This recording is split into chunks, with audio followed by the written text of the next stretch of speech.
Hey everyone, welcome back to VeloView. Today I am going to take you on a detailed journey into one of the most important and underrated vehicles in American automotive history, the 1960 Ford Falcon. This car might look simple at first glance, but when you start exploring its story, its purpose, and the impact it made on the auto industry, you'll realize it was a game changer in its time. The Falcon wasn't built to impress with wild styling or powerful engines, it was created for a purpose, and that purpose was to meet the needs of a changing generation of drivers. In the late 1950s, the American car market was dominated by massive, flashy full-size cars. These cars were loaded with chrome, had extravagant tail fins, and were built to showcase prosperity. But by the end of that decade, the market began to shift. Families were starting to realize they didn't always need gigantic cars, and with the rise of imports like the Volkswagen Beetle, smaller and more fuel-efficient cars were starting to make sense.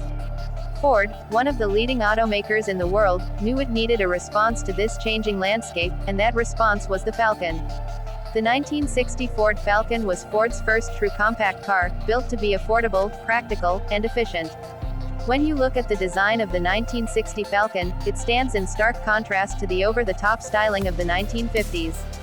Its lines were simple, clean, and understated. There was no excess chrome, no giant fins, and no unnecessary flash. It had a modest grille, round headlights, and a body that was small by American standards, but perfectly sized for everyday family life. The Falcon came in multiple body styles right from its launch, including two-door and four-door sedans, station wagons, and even a two-door coupe.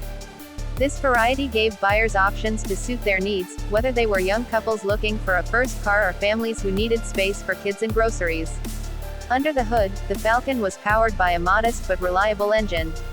The base engine was a 144 cubic inch inline six-cylinder that made around 90 horsepower. Now, that doesn't sound like much today, but the Falcon was a lightweight car, and this engine was more than enough for its intended purpose. The goal wasn't performance, it was dependability and fuel economy, and in that department the Falcon excelled. It was capable of reaching nearly 30 miles per gallon, which was an impressive number in 1960. For drivers who were tired of filling up thirsty V8-powered full-size cars, this efficiency was a major selling point.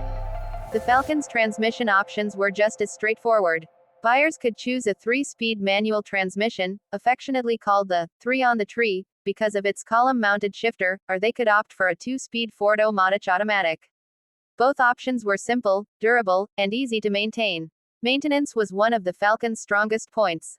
Ford intentionally designed it to be a car that was cheap to buy and cheap to own, making it the perfect option for first-time buyers or families looking for an additional car without stretching their budget. Inside the cabin, the Falcon carried the same philosophy of simplicity. The interior was no frills, with vinyl bench seating, basic controls, and minimal decoration. You didn't get luxury touches, but you did get comfort, practicality, and space. The Falcon had enough room to seat a family of 4 comfortably, and its trunk was surprisingly spacious for a compact car. Everything about the interior reflected Ford's mission to build a car that was practical rather than showy. The public responded to the Falcon in a massive way. When it launched in 1960, it was an instant success, selling more than 400,000 units in its first year. That number was staggering and showed that Ford had read the market perfectly. The Falcon was exactly what American buyers were looking for, and its strong sales even pushed competitors like Chevrolet and Chrysler to take compact cars more seriously. Without the Falcon's early success, the compact car segment in America might not have grown as quickly as it did. Another fascinating part of the Falcon's story is how it became the foundation for one of the most iconic cars of all time, the Ford Mustang. When Ford engineers began developing the Mustang in the early 1960s, they used the Falcon's platform as the base. The Mustang's compact size, lightweight structure, and affordability were all possible because of the Falcon. Without it, the Mustang may not have been born, or at least not in the form we know today. That makes the Falcon not only an important car in its own right but also a key piece of Mustang history. What made the Falcon so versatile was its adaptability. Although it started as a basic economy car, Ford quickly expanded the lineup to include sportier versions, wagons, convertibles, and even vans and pickup trucks based on the Falcon's platform. This adaptability gave the Falcon a long life in Ford's lineup throughout the 1960s and early 1970s.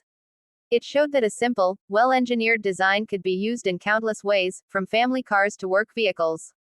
Driving a 1960 Falcon today is an experience in nostalgia.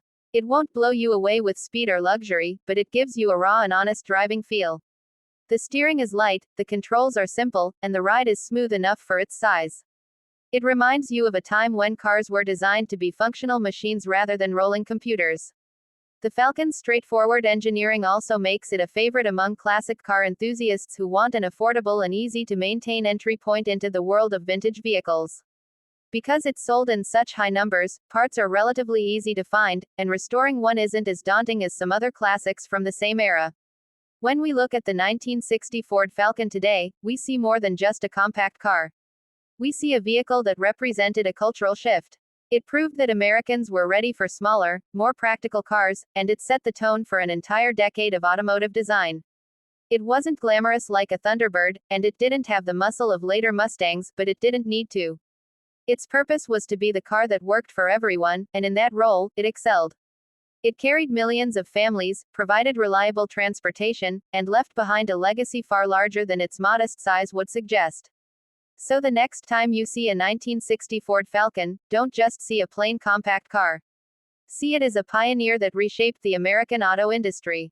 It was simple, efficient, and reliable, but most importantly, it was the right car at the right time.